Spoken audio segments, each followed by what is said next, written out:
Assalamualaikum warahmatullahi wabarakatuh. Alhamdulillahirabbil alamin. Alhamdulillah, segala puji dan syukur kepada Allah Subhanahu wa taala yang telah memberi kita hadiah malam ini dengan silaturahim, duduk dalam majelis ilmu. Mudah-mudahan kita semua di sini termasuk di antara hamba-hamba Allah yang diridhoi Allah. Teman-teman, kita bahas tentang bab istighfar. Bagi saya, tema istighfar ini adalah salah satu rahasia paling penting buat kita dalam mencari jodoh. Jadi kalau kemarin kita hanya manas-manasin orang supaya nikah, gawat atau nikah gitu kan ya, atau cepetan cari jodoh atau nikah atau halalin atau apapun, saya nggak mau nambah dosa ke teman-teman semuanya, hanya ngebully tapi nggak ngasih solusi ya. Jadi malam ini saya pengen ngasih solusi yang instan tapi ngaruh, bukan hanya membuli. Kita akan bahas tentang apa hubungannya antara istighfar sama jodoh. Apa hubungannya antara istighfar sama diterima lamaran sama calon mertua. Gimana cara memenangkan persaingan jodoh dengan memperbanyak istighfar. Jadi kalau kita ngelihat kayaknya nih saingan kita berat banget, berarti istighfarnya harus double. Kalau ngelihat saingan kita tingginya lebih tinggi dari kita 1 cm, berarti istighfarnya harus 100 kali lebih banyak. Kalau 2 cm 200 kali. Kalau ada yang lebih tinggi dari kita 1 meter, berarti ribuan kali harus beristighfar. Nanti kita bahas tentang apa hubungan antara istighfar sama jodoh. Salah satu ucapan hamba yang paling disukai oleh Allah Subhanahu wa taala itu adalah istighfar. Dan kita pasti pernah mendengar hadis bagaimana gembiranya Allah terhadap seorang hamba yang beristighfar dan bertobat kepada Allah. Lebih daripada gembiranya seorang laki-laki yang dia sedang berada di tengah padang pasir, lalu setelah lelah berjalan dengan mengendarai onta, tiba-tiba dia istirahat dan tidur. Pada saat dia tidur, ternyata ontanya pergi. Sehingga ketika dia bangun, dia kehilangan onta dan semua bekal yang dia bawa di atas onta itu. Dia kehilangan ontanya, dia kehilangan air, dia kehilangan pakaian, dia kehilangan makanan, hilang semuanya. Sehingga pas dia bangun dari tidur, dia tidak mendapati ontanya dan dia kemudian panik mencari ke sana kemari sampai kemudian dia lelah dan tidak menemukan ontanya itu. Saat dia sudah lelah, lalu dia berputus asa, sampai akhirnya dia tertidur kembali, saking lelahnya, seharian dia nyari ontanya, lalu dia tertidur lagi tuh. Saat dia bangun dari tidurnya, tiba-tiba dia melihat ontanya persis ada di sebelahnya dan utuh dengan semua perbekalan yang ada di atasnya. Saking bahagianya dia karena menemukan onta itu setelah dia bangun dari tidur seperti orang mimpi, akhirnya dia mengatakan, "Ya Allah, Engkaulah hambaku dan akulah Tuhanmu."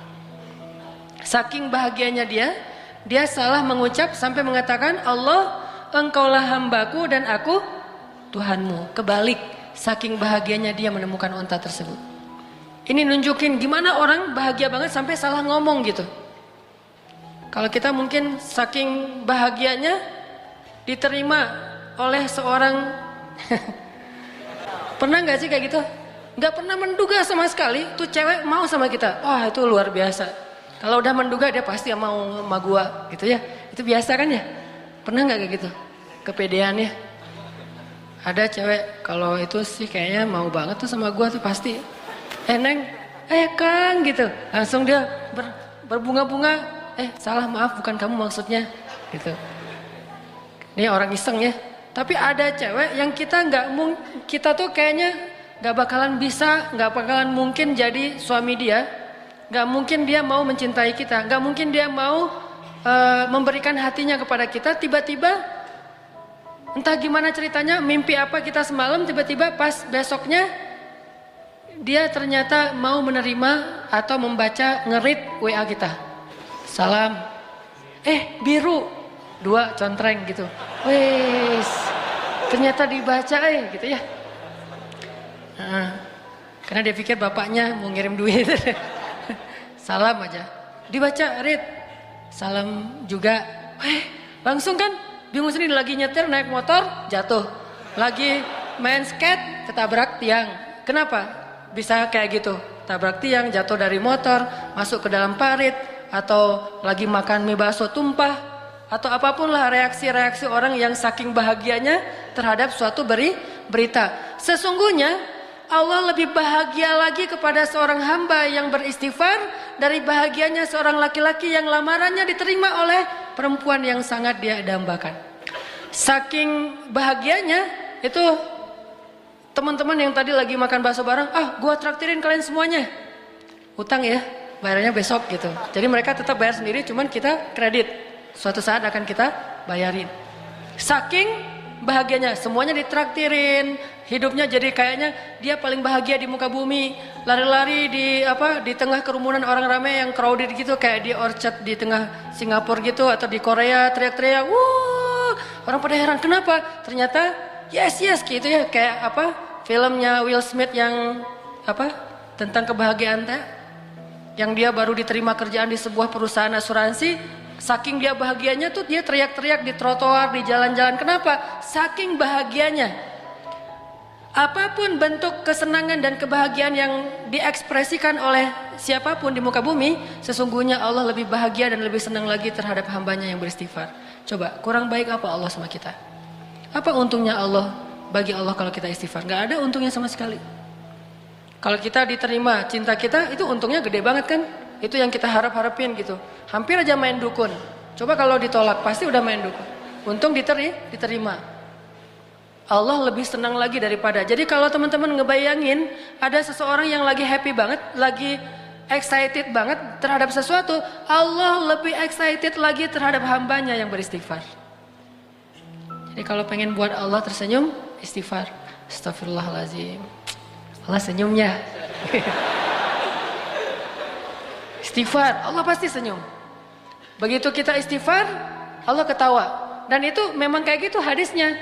Ketika Nabi membaca doa safar, kemudian Nabi di akhir mengucapkan kalimat istighfar, lalu Nabi menutup dengan kalimat famay yaghfirudz dzunuba illa anta. Siapa yang akan mengampuni dosa selain Engkau ya Allah? Lalu Nabi tertawa. Ali bin Abi Thalib bertanya, "Ya Rasulullah, ma yudhikuk?" Kenapa engkau tertawa ya Rasulullah? Aku tertawa karena Allah tertawa. Kenapa Allah tertawa? Allah senang kepada orang yang beristighfar. Nabi aja bilang Allah tuh tertawa loh kalau kita istighfar. Jadi bukan Allah tuh nggak pendendam kayak kita. Allah itu membalas sesuai dengan amal. Kalau kita nggak istighfar baru dibalas. Tapi begitu kita istighfar, Allah lupain semua dosa kita, seolah-olah kita nggak pernah ngecewain Allah sama sekali. Allah hilangkan semua catatan kita. Kita datang pada Allah, Rabbi astaghfiruka wa atubu ilaik. Hambaku langsung dipeluk sama Allah seolah-olah. Nggak ada, lo kan kemarin gitu. Enak aja lo istighfar sama gue. Nggak ada Allah kayak gitu-gituan mah. Itu mah kita, ada teman kita salah datang ke kita kan, apalagi salahnya nikung kan ya. Wah itu mah. Kalau salahnya nikung kayaknya tidak ada maaf bagimu. Apalagi salahnya pakai kartu undangan. Kita ketemuan yuk. Di mana? Di kafe. Ada sesuatu yang aku pengen nyampein ke kamu gitu. Oh ya datang. Aku pengen nyampein berita bahagia. Apa tuh? Aku pengen nikah. Dengan siapa? Dengan si Neng Saroh misalnya. Neng Saroh yang mana? Neng Saroh yang kita sering ngobrol sama dia. Akhirnya apa yang terjadi? Gara-gara kita tahu dia mau nikah dengan orang yang sangat kita idam-idamkan, alasan dia apa? Lah kamu kan juga belum jadian sama dia, jadi kan masih terbuka, siapa aja boleh masuk dong. Ini orang-orang yang paling kejam, tidak punya hati. Gak punya hati banget tuh. Jadi teman makan teman. Coba, kita pernah gak mengkhianati Allah Subhanahu Wa Taala? Allah yang ngasih nikmat, syukurnya ke makhluk. Allah yang ngasih kebaikan untuk kita, ngasih jalan keluar, nolongin kita dalam masalah. Giliran yang manggil Allah kita nggak datang, giliran yang manggil makhluk kita datang. Giliran untuk Allah kita bilang ngantuk, giliran untuk makhluk nggak tidur semalaman pun kita siaga. Kenapa bisa gitu? Kadang kita syirik kepada Allah itu bukan dengan menyembah, tetapi syirik kepada Allah itu dengan cinta. Kita menyekutukan cinta kita kepada Allah. Tapi gimana pun kita menyakiti perasaan Allah, begitu kita datang, ya Allah, maaf ya yang kemarin, nggak apa-apa, udah nggak usah ingatin lagi, udah biarin aja. Mau apa, minta. Allah tuh kayak gitu. Cuma bilang maaf ya yang kemarin, astaghfiruka wa atubu ilaik. Coba kalau manusia digituin, maaf yang kemarin, maaf. Setelah semua yang kamu lakukan itu maaf.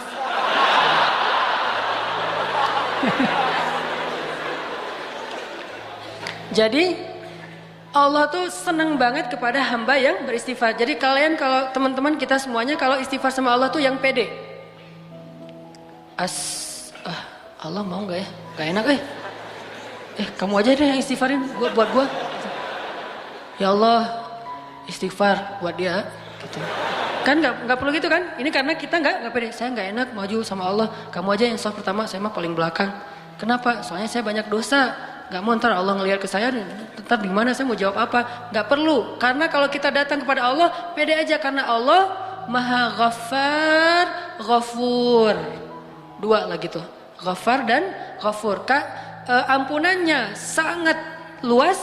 Tidak ada batas, sebanyak apapun dosa pasti diampuni. Ghafur atau Ghaffar juga berarti walaupun kita mengulangi lagi kesalahan, kita datang lagi Allah maafin lagi. Kita salah lagi, kita datang lagi Allah maafin lagi. Allah gak pernah berputus asa mengampuni dosa kita. Yang terjadi justru kita putus asa minta ampun pada Allah. Gak pernah Allah putus asa. Allah tuh sayang banget sama kalian teman-teman. Sayang banget sama kita semuanya. Sayang. Apa bukti sayangnya? Udah banyak dosa masih dipanggil Qul ya ibadiyah. Katakan kepada hambaku. Masih dianggap hamba tuh. Dan dalam Al-Quran istilah hamba itu istilah pengagungan. Jadi ketika seorang manusia disebut hamba Allah berarti dia diistimewakan. Udah banyak dosa Allah masih bilang ya ibadi la taqnatu min rahmatillah. Jangan putus asa dari rahmat Allah. Minta ampun kepada Allah. Ada dosa apapun minta ampun kepada Allah. Allah pasti akan mengampuni. Begitu kita minta ampun, belum selesai kalimat istighfar kita, kalau benar-benar dari hati baru astaghfirullah, udah Allah ampuni semua dosa-dosa kita. Seolah-olah kalau kita mau ngucapin astaghfirullahalazim, baru kemudian meninggal, Allah nggak akan bingung. Dia tadi ngucapinnya astagfirullah atau astaga ya? Nggak pernah Allah gitu. Tadi kan itu bisa astaga, bisa astaghfirullah kan gitu kan ya? Nggak mau Allah kayak gitu. Allah tahu alimun bidzati sudur. Hambaku itu udah beristighfar. Ya Allah, tapi belum sempurna kalimatnya. Nggak masalah, karena Allah tidak melihat dengan apa yang kita lakukan atau apa yang kita tampakkan, tapi Allah melihat apa yang kita simpan di dalam hati. Tapi dosa saya banyak banget ya Allah. Innallaha yaghfirudz dzunuba jami'a. Allah ngampuni semua dosa. Tapi saya pernah syirik ya Allah, jami'a. Saya pernah durhaka sama orang tua ya Allah, jami'a. Saya pernah mencuri ya Allah, jami'a. Bahkan saya dulu sering berzina ya Allah, gimana akan diampuni? Yaghfirudz dzunuba jami'a. Gak ada yang gak diampuni. Enak banget hubungan sama Allah tuh, enak banget, santai gitu. Allah mah zatnya tuh gak baper kayak kita. Dan gak terlalu hard feeling. Mudah urusan sama Allah. Yuridullahu bikumul yusr. Dan istighfar ini salah satu amalan favorit Nabi Muhammad SAW. Jadi kalau kita mungkin ada yang favoritnya senang push up. Sehari push upnya 100 kali. Gak pernah ketinggalan. Setiap hari 100 kali. Sampai ngebentuk gitu ya. Maka Nabi Muhammad SAW sehari beristighfar 70 atau 100 kali. Itu favorit Nabi banget. Jadi selain kita punya kegiatan rutin, punya hobi untuk olahraga, coba juga kita riyadhah batin, olahragakan hati kita dengan istighfar. Dan kalau dilakukan secara terus menerus, itu hasilnya luar biasa. Kapan ketahuan? Nanti kalau kita lagi butuh sesuatu kepada Allah Subhanahu wa taala. Ternyata istighfar itu membuat Allah sangat mengijabah doa kita. Sampai kadang-kadang mustahil diijabah, mustahil terwujud tapi Allah wujudkan karena idza arada syai'an ay yaqula lahu kun fayakun. Sama kayak orang yang rajin push up, kapan ketahuannya? Nanti pas dia lagi belanja sama istrinya ketahuan, wes hasil push up teh. Mah, lagi aja, nggak apa-apa. Pak, ini udah berat banget, nggak apa-apa, kan push up setiap hari. Bawain barang istri ya. Walaupun sunnahnya nih insert dikit. Sunnah dalam belanja di pasar itu bawa barang sendiri-sendiri. Nabi itu nggak suka menitipkan barang belanjaan beliau kepada orang lain. Dan ternyata hikmahnya apa? Biar ketahuan kalau kita belanjanya udah banyak. Bayangin kalau kita belanja, terus belanjaan kita dititipkan kepada orang lain. Supir kita mungkin, atau asisten rumah tangga, atau kepada suami, atau kepada istri. Nggak ketahuan kalau kita udah belanja banyak. Jadi gara-gara kita rajin push up, nanti ketika ada masalah, manfaat tuh. Ban mobil kempes, ngedorong ya, atau ganti ban mobil juga kan. Cowok sejati mah kan harus minta ganti ban mobil.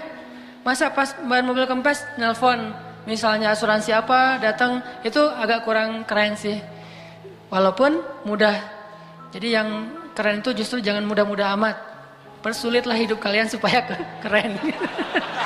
Demi mencari keren, pencitraan, jadi cari masalah. Ketahuanlah orang yang rajin olahraga, orang yang rajin tilawah Al-Quran, orang yang rajin tahajud, orang yang rajin puasa, suatu saat nanti itu pasti akan ada hasilnya ketika dalam kondisi-kondisi tertentu. Begitu juga istighfar. Jadikan istighfar itu kayak hobi kita, seperti kita push up. Setiap hari istighfar. Minimal banget 100 kali, karena Nabi aja yang dosanya bukan dosa besar, cuman Nabi beristighfar atas, pasti karena beliau sebagai manusia biasa hamba Allah, mungkin kesalahan beliau itu bukan berbuat dosa, bukan bermaksiat, tapi kesalahan beliau itu adalah belum memenuhi hak Allah Subhanahu wa taala. Itu aja 100 kali istighfar. Gimana kita yang dosanya itu banyak banget. Saya pengen sharing satu kisah yang mungkin teman-teman pernah dengar. Kisah tentang seorang ulama yang bernama Imam Ahmad. Imam Ahmad itu muridnya siapa? Murid gurunya yaitu Imam Asy-Syafi'i. Imam Ahmad itu menghafal hadis alfi hadisan, 1.000.000 hadis. Jadi Imam Ahmad itu menghafal 1.000.000 hadis. Dan sama dengan kita. Di antara hadis 1.000.000 itu ada yang kita sama menghafal dengan Imam Ahmad, yaitu innamal a'malu binniyat. Sama dengan Imam Ahmad. Hadis pertama. Tapi nggak sampai 1.000.000. Imam Syafi'inya aja sampai kagum banget sama Imam Ahmad. Saking menghafal 1.000.000 hadis. Dianggap sebagai ulama hadis. Suatu hari Imam Ahmad itu tinggal di Baghdad dan beliau bilang, kenapa ya saya kok pengen banget ke Basrah. Padahal beliau tuh nggak kenal siapapun di Basrah. Baghdad Basrah itu lumayan beda provinsi. Saya kepengen banget ke Basrah. Udah lama pengen ke Basrah. Cuman di sana beliau nggak kenal siapapun, tidak ada niat ketemu siapa-siapa, tidak ada janji dengan siapa-siapa, tidak ada urusan apapun. Cuman nggak tahu, pengen aja ke Basrah. Sehingga karena kepengen terus, ada kayak sesuatu yang mengganjal dalam diri beliau. Kayaknya nih ada sesuatu yang harus saya tunaikan, saya harus ke Basrah. Kayak telepati gitu, kayak batin. Akhirnya beliau memutuskan berangkat ke Basrah. Saat beliau sampai di Basrah malam hari, beliau mampir ke sebuah masjid, sholat isya di situ. Setelah selesai sholat isya, beliau tidur di dalam masjid, capek. Tapi tiba-tiba datang pengurus masjid atau marbot membangunkan beliau. Hei, wahai laki-laki, ya rojul, kenapa kamu tidur di dalam masjid? Kata marbotnya teh. Kata Imam Ahmad, ana musafir, saya sedang bermusafir, saya butuh istirahat. Kata marbotnya, nggak boleh tidur dalam masjid, kamu keluar gitu. Akhirnya Imam Ahmad diusir keluar dari masjid, maka tidurlah beliau di teras masjid. Masjidnya dikunci. Pas tidur di teras masjid, marbot tadi datang lagi. Ya rojul, hei orang laki-laki, kenapa kamu tidur di sini? Lah, kan tadi nggak boleh tidur di dalam. Akhirnya saya tidur di luar. Tetap nggak boleh di dalam masjid. Ini masih area masjid. Keluar, diusir sampai ke jalan. Dalam kondisi kayak gitu, terlihatlah adegan itu kepada seorang penjual roti yang tinggal atau punya toko di depan masjid. Akhirnya dipanggil, ya rojul, kesini.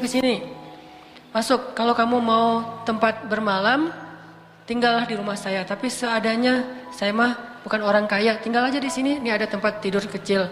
Kata Imam Muhammad, baik, jazakallahu khair. Kalau boleh saya bermalam 1 malam, karena saya musafir. Tinggal di situ. Ketika Imam Ahmad sedang tinggal di situ, Imam Ahmad memperhatikan tukang roti ini bekerja, setiap kali mengaduk roti beristighfar. Astagfirullahalazim, astagfirullahalazim. Pokoknya satu kali adukan istighfar. Ngaduk roti yang masih tepung gitu, astagfirullahalazim. Kemudian bikin roti, astagfirullahalazim. Apapun yang beliau lakukan, istighfar, istighfar, istighfar. Sehingga akhirnya Imam Ahmad berkata, sudah berapa lama kamu beristighfar seperti itu? Kata tukang roti, saya sudah jual roti ini selama kurang lebih 30 tahun. Dan setiap kali ngaduk saya beristighfar. Berarti dia sudah mendawamkan istighfarnya kurang lebih selama 30 tahun. Jadi hobinya tuh astagfirullahaladzim. Bukan bersiul, bukan bersenandung, bukan bernyanyi, bukan dengar MP3. Tapi dia beristighfar. Atau dengar MP3-nya istighfar. Astagfirullah, astagfirullah, astagfirullah. Pokoknya istighfar aja. Udah 30 tahun. Lalu Imam Ahmad bertanya, kalau sudah melakukan sekian lama, terus apa hasilnya? Kata Imam Ahmad. Kata tukang roti itu, alhamdulillah wahai rajul, wahai laki-laki, tidak ada permintaan saya kecuali Allah kabulkan. Saya baru bilang ya Rob, udah Allah kabulkan. Baru bilang ya Rob, sudah Allah kabulkan. Setiap saya minta apapun, Allah kabulkan. Alhamdulillah, ini berkah dari istighfar. Karena saya yakin, kata dia, Nabi bersabda, tidaklah seseorang mulazamah atau iltizam, dia selalu beristighfar, dawam dengan istighfar, kecuali Allah Subhanahu wa taala akan memberikan jalan keluar dari setiap masalah dan mengabulkan doa-doanya dan memberikan rezeki yang tidak pernah terduga-duga. Kata laki-laki tadi, penjual roti, cuma satu permintaan saya yang belum dikabulkan. Imam Ahmad bertanya, apa itu? Saya pernah berdoa, ya Allah, saya kagum sama Imam Ahmad bin Hambal. Saya ingin bertemu dengan beliau. Kabulkanlah ya Allah. Langsung Imam Ahmad bertakbir, Allahu Akbar. Ternyata ini nih masalahnya. Kenapa saya kok nggak enak hati selama di Baghdad? Akhirnya saya jadi kepengen ke Basrah. Itu gara-gara istighfar laki-laki penjual roti. Istighfar dialah yang membuat Imam Ahmad jadi datang ke Basrah dan bertemu dengan laki-laki tersebut. Coba bayangin.